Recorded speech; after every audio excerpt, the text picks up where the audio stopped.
Hola, mi nombre es Sandy Lucas, soy estudiante de la Universidad Técnica de Manabí de la carrera de Enfermería. A continuación, en este video hablaré sobre las soluciones parenterales. Bueno, tenemos que las soluciones parenterales son preparaciones estériles que contienen uno o más principios activos, como los electrolitos, como nutrientes o fármacos.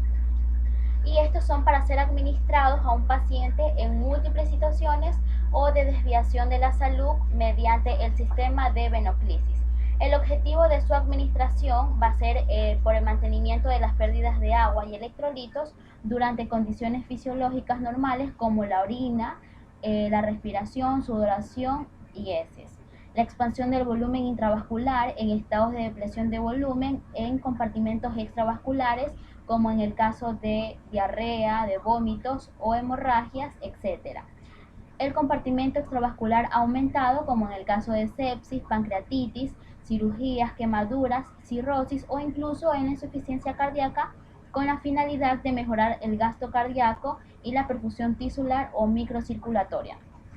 A continuación hablaremos de la primera solución parenteral, en la cual tenemos el lactato de Ringer. El lactato de Ringer, en sus componentes vamos a tener que cada 100 ml de solución contiene 317 miligramos de lactato de sodio, contiene 600 miligramos de cloruro de sodio, 40 miligramos de cloruro de potasio y 27 miligramos de cloruro de calcio. En la composición electrolítica del lactato de Ringer tenemos un potasio de 5,4 equivalentes sobre litros, un sodio de 130,8 equivalentes sobre litros, un calcio de 3,7 equivalentes sobre litros y un cloro de 109 equivalentes sobre litros. En las indicaciones médicas del lactato de Ringer tenemos que está indicado para la reposición hidroelectrolítica del fluido extravascular, como en estados de deshidratación, en estados de acidosis metabólica, ya sea leve o moderada, y también en shock hipovolémico, o sea, en hemorragias, en quemaduras y otros problemas que provoquen una pérdida excesiva de volumen circulatorio. Las contraindicaciones, pues está contraindicado en la insuficiencia hepática grave, en la insuficiencia renal grave, en la hipertensión, en la hipersensibilidad a cualquiera de los principios, o sea, de los componentes que tiene el lactato de Ringer, y también está contraindicado en el edema de origen cardíaco, renal o hepático. Bueno, en la presentación farmacológica del lactato de Ringer tenemos de que se va a presentar en una solución para infusión intravenosa que puede ser de 250 ml, de 500 ml o de 1000 ml. En los cuidados de enfermería tenemos que realizar un monitoreo constante de los signos vitales, especialmente de la presión arterial. La administración intravenosa debe de ser de forma lenta. Como ya lo mencioné, un monitoreo constante de signos vitales no debe de administrarse simultáneamente en el mismo sitio de la infusión sanguínea debido al riesgo de coagulación. No se deben de realizar frecuentes controles de balance hídrico e iónico, y también se debe de monitorizar el estado clínico del paciente y los parámetros de laboratorio que se deben de realizar constantemente para evaluar el valor de los electrolitos en sangre y en orina. Bueno, tenemos otra solución parenteral que es el cloruro de sodio. El cloruro de sodio, en sus componentes tenemos que cada 100 ml de solución contiene cloruro de sodio al 0,9 gramos. La composición iónica, tenemos un sodio de 154 milimol, tenemos cloruro también de 154 equivalentes sobre litros, una osmolaridad de 308 y un pH de 4,5 a 7. Entre las indicaciones médicas de el cloruro de sodio tenemos que es para el reequilibrio iónico en estados de deshidratación, en pérdidas de sales, estados de hipovolemia, también está indicado en alcalosis débiles, y también se usa como vehículo para la administración de medicamentos y electrolitos.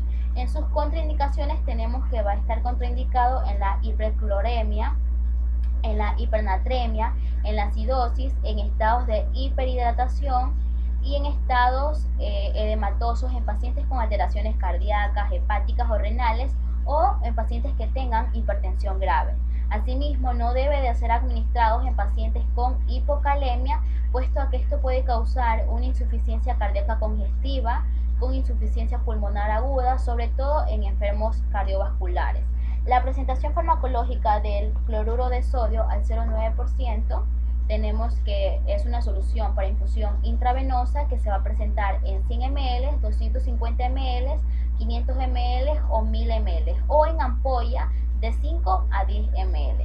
En los cuidados de enfermería que se deben de tener a la hora de administrar el cloruro de sodio son que estas soluciones salinas hipertónicas deben de ser administradas por vía central debido a su alta osmolaridad. Entonces se debe de realizar un control estricto de signos vitales, observar signos de hipervolemia, evaluar signos de sobrecarga hídrica, y también se debe de realizar un control de la presión arterial de forma rigurosa. Si se administra continuamente esta solución en el mismo lugar de perfunción, puede producir un poco de dolor, infección o puede producir flebitis. Como tercera solución parenteral tenemos la dextrosa al 5% en agua. Aquí en su composición tenemos de que cada 100 ml de solución estéril y libre de pirógenos contiene 5 gramos de glucosa anhidrida, 5.5 gramos de glucosa monohidrato, tenemos agua inyectable 100 ml con una osmolaridad de 253 y un pH de 3,2 a 6,5. En las indicaciones médicas de dextrosa al 5% en agua, tenemos que está indicado para la hidratación del mantenimiento cuando la vía oral no es utilizable y para corregir la depresión del volumen que se acompaña de hipernatremia, así como una deshidratación hipertónica, también en pacientes con depresión del volumen isotónico o hipotónico. Y también se usa como vehículo para la administración de medicamentos y electrolitos. En las contraindicaciones de la dextrosa al 5%, tenemos que está contraindicado para la diabetes mellitus, coma hepático, edema, sobrecarga de fluidos, en la hiperglucemia. También ante traumatismos cráneoencefálicos no se debe de administrar durante las primeras 24 horas de evolución. Entre las presentaciones farmacológicas, pues bueno, tenemos que se va a presentar en un suero de 50, de 100, 250, 500 o 1000 ml. En los cuidados de enfermería de esta solución, tenemos que se debe de controlar el flujo urinario o la glucosa sérica. Se debe de evaluar la turgencia cutánea, los ruidos respiratorios y se debe de realizar un monitoreo constante de signos vitales. Tenemos otra solución que es la dextrosa al 5% pero en solución salina. Aquí tenemos que en sus componentes que cada 100 ml estéril y libre de pirógenos contiene 5 gramos de glucosa anhidrida, contiene 0,85 gramos de cloruro de sodio, tiene una osmolaridad de 595 con un pH de 3,2 a 6,5. En su composición electrolítica, pero en base a 1000 ml, contiene sodio con un 145 mil equivalentes sobre decilitros y también tiene 145 mil equivalentes sobre litros de cloruro.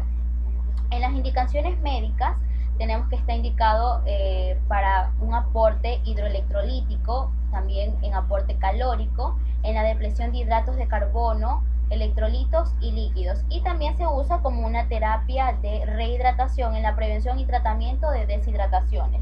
Está contraindicado en diabetes mellitus, se debe de administrar con precaución en pacientes con falla cardíaca. Está contraindicado en edema pulmonar, en edema periférico y también en la acidosis hiperclorémica. La presentación va a ser un frasco de 500 o 1000 ml. Y los cuidados de enfermería que debemos de tener va a ser que se debe de administrar lentamente durante unos 3 a 5 minutos. Se debe de controlar la ingesta y eliminación, o sea, se debe de realizar un balance hídrico para ver si tenemos un balance positivo o negativo. Se debe de evaluar signos de sobrecarga hídrica y también se debe de realizar un monitoreo constante de signos vitales. Ahora tenemos la dextrosa al 10% en agua. En los componentes de la dextrosa al 10% en agua tenemos de que cada frasco de 500 ml por cada 100 ml va a contener 10 gramos de dextrosa anhidrida. Vamos a tener vamos a tener 11 gramos de monohidrato y 0,06 ml de ácido clorhídrico. En las indicaciones médicas, pues tenemos que va a estar indicado en una deshidratación, va a estar indicado en shock, en hemorragias, en acidosis, en quemaduras, en uremias, en desnutrición. Las contraindicaciones va a ser que está contraindicado en hiperglucemias, en diabetes mellitus no tratadas, en intolerancias a los carbohidratos, una deshidratación hipotónica o en un desequilibrio electrolítico en pacientes con hemorragias intracraneales o intraespinal. En la presentación farmacológica tenemos que se va a presentar en bolsas de 250 ml, 500 ml o 1000 ml. Y los cuidados de enfermería que se deben de tomar en cuenta a la hora de administrar esta solución parenteral es que no se debe de administrar a más de 100 ml por hora. Se debe de realizar un monitoreo de electrolitos, principalmente el sodio, y se debe también de monitorizar la osmolaridad. Se debe de administrar despacio en un catéter de vía central y con suma precaución, ya que se puede provocar una flebitis. Y como última solución tenemos una dextrosa al 50%, en la cual en sus componentes tenemos de que cada 100 ml de esta solución va a contener 50 gramos de glucosa anhidra, va a tener 55 gramos de monohidrato, una osmolaridad de 2775 con un pH de 3.5 a 6.5. Y bueno, las indicaciones: está indicado en hiperglucemias, en diabetes mellitus, en pacientes que presenten intolerancia a los carbohidratos, en una deshidratación hipotónica, desequilibrio electrolítico y en aquellos pacientes que presenten hemorragias intracraneal o intraespinal en casos de delirio y que exista deshidratación. También en anuria, en coma diabético y en accidentes isquémicos. Esas son las contraindicaciones. Y bueno, las indicaciones es que va a estar indicado en tratamiento de deshidratación hipertónica producida por vómitos, diarrea, sudoración profusa, etc. También en alteraciones del metabolismo hidrocarbonato como hipoglucemia, coma insulínico, vómitos, etc. Y en nutrición parenteral con restricción de volumen. En la presentación farmacológica tenemos de que se presentará en frascos de 100 ml o en frascos de 500 ml. Y los cuidados de enfermería que se deben de tener a la hora de administrar es que se debe de realizar un monitoreo constante de la glicemia, se debe de realizar un monitoreo de signos vitales, si es necesario o si es recomendable se debe de administrar insulina, se puede administrar unos 10 gramos de glucosa y también se debe de realizar un control de ingresos y egresos en nuestro paciente. Bueno, muchas gracias. Esta fue mi exposición sobre las soluciones parenterales.